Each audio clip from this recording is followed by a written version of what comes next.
com um Estado que é 40% do PIB, a gente tem, né, que pensar nessa questão aí, e há uma incerteza grande em relação ao ano que vem. Qual é a coalizão que vai sair vitoriosa no ano que vem? Eu não me arrisco a falar em nomes, nem tudo, mas nós podemos ter claramente assim, 3 coalizões.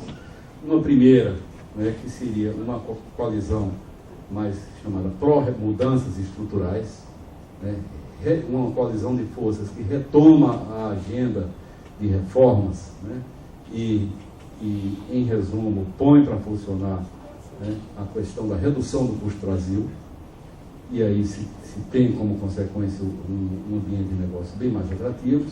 Uma coalizão que diz o seguinte: não se mexe o time que está ganhando, vamos ajustando aqui e acolá, e que no longo prazo tudo se equilibra, né? E aí então são melhorias incrementais, mas mantendo uma política de responsabilidade fiscal, e o risco que sempre se tem, tanto na América do Sul, de repente emergir uma coalizão neopopulista aí, onde poderia eventualmente nos colocar num crime de aventura. E hoje em dia, essa última coalizão, a probabilidade dela acontecer é praticamente zero, mas, estou dizendo, sempre se tem uma chance assim remota disso acontecer. Então, muito provável que aí as grandes escolhas se deem aí entre esses 2 conjuntos aí, talvez até resultando uma coisa meio híbrida, não é, que tem isso. Mas esse é um dado essencial para a gente pensar o futuro do país e o debate que vai acontecer no ano que vem.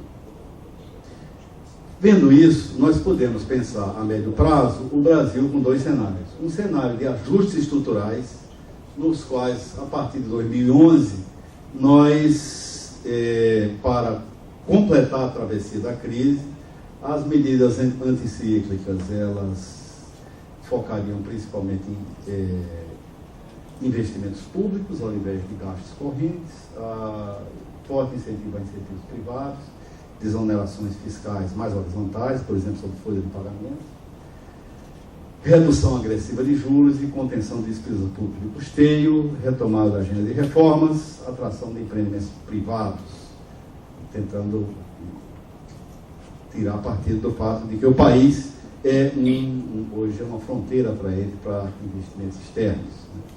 Nesse primeiro cenário, o setor privado ele retoma o seu papel como principal motor do crescimento econômico. Mas nós podemos ter outros cenários, que seriam mais adaptações incrementais, aonde se prossegue, se pode prosseguir por alguns anos, o que se vem praticando hoje em dia, né?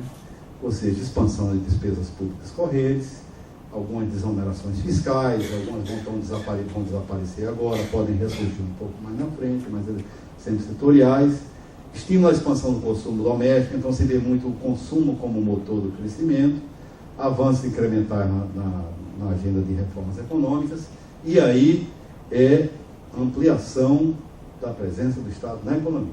Aquilo que se destacou assim, o Estado volta a ser o motor da economia, não por uma questão mais circunstancial, mas por uma escolha de prosseguir essa travessia por mais alguns anos. Qual é o cenário que vai dar? Não sei, nós vamos ter oportunidade de, no ano que vem, dar a nossa opinião, né, tá certo? Provavelmente aí pode ser um misto desses elementos aí. Mas, então, rigorosamente, nós temos, então, esse quadro para ver o nosso médio prazo, né? Em resumo, o mundo volta a ter pode ter uma situação de uma recuperação relativamente rápida, aí por volta de 2011 se retoma uma certa trajetória de crescimento, e o país ou pode continuar fazendo ajustes incrementais, ou então retomar a questão de uma agenda de mudanças maior. O ponto de atenção aqui no nosso caso brasileiro é riscos.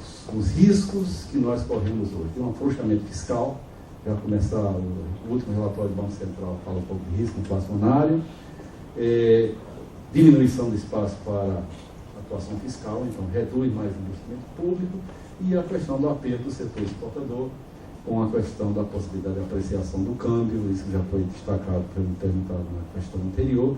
A nossa hipótese é de que há uma tendência muito forte de continuação da valorização do real, um fenômeno estrutural, e aí só mais competitividade e redução do custo do Brasil é que poderia, em parte, juntamente com alguns ajustes fiscais e tributários, poderiam compensar um pouco esse risco de perda de competitividade dos exportadores. O pós-crise, olhando agora numa perspectiva de mais longo prazo, né? A principal incerteza é o seguinte: afinal de contas, a gente que até que não sofreu tanto quanto outros países, a gente consegue consolidar uma trajetória de crescimento sustentado em patamares elevados nos próximos anos, nesta próxima década e na seguinte, né? Então, essa incerteza depende de dois componentes.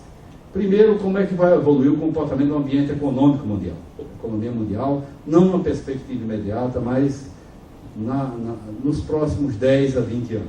E, em segundo lugar, até que ponto nós vamos enfrentar os gargalos estruturais ao nosso desenvolvimento sustentável, que, em parte, explicam o chamado custo Brasil, mas que vão mais além do custo Brasil, são elementos que têm a ver com a nossa competitividade sistêmica. No mundo, basicamente, o que se discute hoje é o seguinte: a discussão conjuntural é se a recessão ela vai ter uma recuperação mais rápida ou se pode ter uma recaída. A longo prazo é o seguinte: nós vamos ter, né, um mundo que vai ser o business as usual, ou seja, passou a ressaca, né, passou a cirurgia, né, aos poucos vamos voltar a praticar e trabalhar no mesmo padrão, né? Ou seja, os desequilíbrios globais se mantêm, mas e pode até aumentar um certo protecionismo, mas nós vamos levar assim mesmo, né? Aumenta um pouco a regulamentação das finanças, mas novas bolhas vão surgir. Tem um retorno lento aos padrões de endividamento, afinal de contas, né, foi assim que o mundo vem crescendo, e, né, inovações financeiras continuam a surgir forte e o dólar continua como moeda de referência. Tem uma certa multipolaridade econômica, os emergentes ganham maior papel, mas, inclusive, questões como mudanças ambientais, etc. e tal, eles são feitos mais na margem. Ou será que esse é um cenário? Ou seja, passou, né, há um ajuste, mas o padrão continua, com algumas calibrações, né? Pode ser que agora um pouco menos de gordura, etc. e tal, mas o outro cenário é chamado da emergência dos emergentes, ou seja, uma mudança mais profunda, envolvendo reforma regulatória, um retorno muito gradual aos países, mas isso um pouco de mais incentivado pela recuperação econômica, e um ciclo grande de inovações tecnológicas, e aí tem um ponto importante, uma agenda ambiental forte, né? E uma progressiva adoção de uma cesta de moedas para reduzir o risco, né? E mais espaço para a chamada economia verde para os emergentes.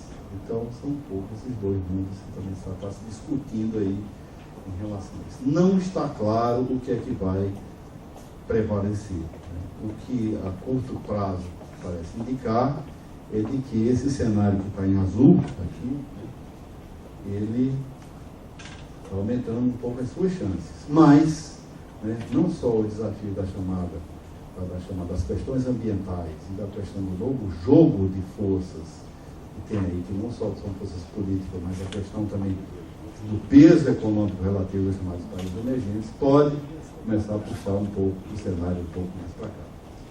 No caso do Brasil, né, pensando a longo prazo, nós somos um país que o que é interessante é o seguinte: que nós temos ativos muito fortes, são chamadas potencialidades, mas também nós temos gargalos estruturais muito, muito sérios, mas que não se comparam em magnitude quando a gente vê o tamanho dos desafios de outros BRICS, como a Índia e a China. Para você ter uma ideia, né, a Índia hoje tem 300 milhões de miseráveis, mais do que a população.